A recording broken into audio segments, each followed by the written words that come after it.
সমস্ত রাজনৈতিক দলগুলো শিক্ষকদের দাবির সাথে একাত্মতা পোষণ করার পরেও তারা তালবাহানা করছে। কিন্তু শিক্ষকরা যদি চায়, তাহলে যদি আগামীকালকে থেকে চায়, আমরা আগামীকালকে থেকে আমাদের কর্মী সমর্থক সহ আমরা শিক্ষকদের দাবি আদায়ের রাস্তায়। শিক্ষকদের অধিকার আদায়ের জন্য ছাত্র, অভিভাবক সকলে রাজপথে নেমে আসবে।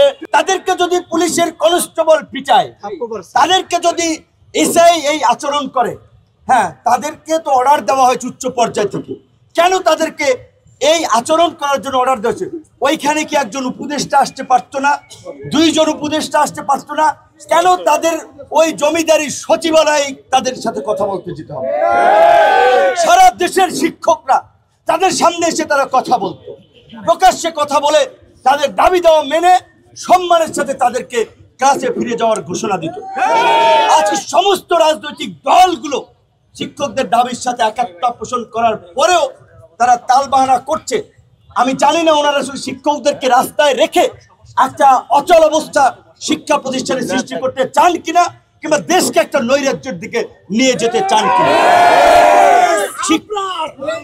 শিক্ষকরা তাদের অনুভূতির জায়গা থেকে, তাদের আবেগের জায়গা থেকে তারা বলেছে তাদের এই দাবি দেওয়া আদায় না হওয়া পর্যন্ত আমরা যেন তাদের পাশে থাকি।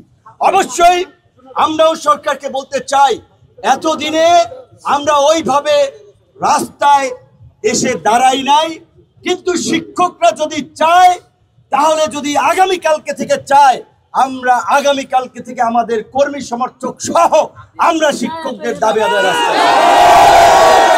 আমি এই ছাত্র, তরুণ, যুবকরা 2024-এর গণ অভ্যুত্থানে যেভাবে একটি নতুন ইতিহাস রচনা করেছে, সমস্ত স্কুল কলেজের শিক্ষার্থীদের ঘোষণা দেওয়া উচিত আমাদের শিক্ষকদের আর্থ-সামাজিক প্রেক্ষাপটে তাদের মান সম্মানের কথা চিন্তা করে তাদের বেতন, সুযোগ সুবিধা নিশ্চিত না করা পর্যন্ত আমরাও শিক্ষকদের সাথে ঢাকায় এসব কোন সরকার দাবি দেওয়া মানতে চায় না।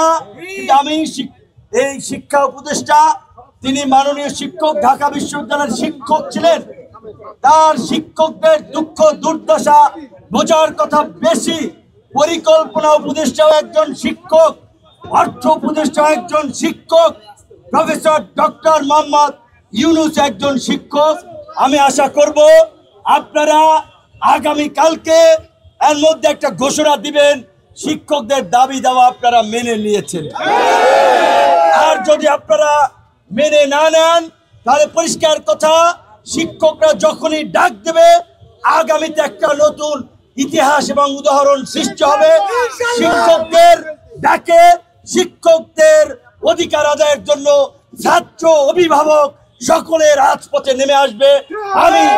আমি সেই ছাত্র এবং অভিভাবকদের প্রতি সেই আহ্বান জানাবো, কিন্তু ডাকতে আসবে শিক্ষকদের কাছ থেকে। তারা যখন আমাদেরকে ডাকবে, আমরা তখনই রাজপথে নামবো।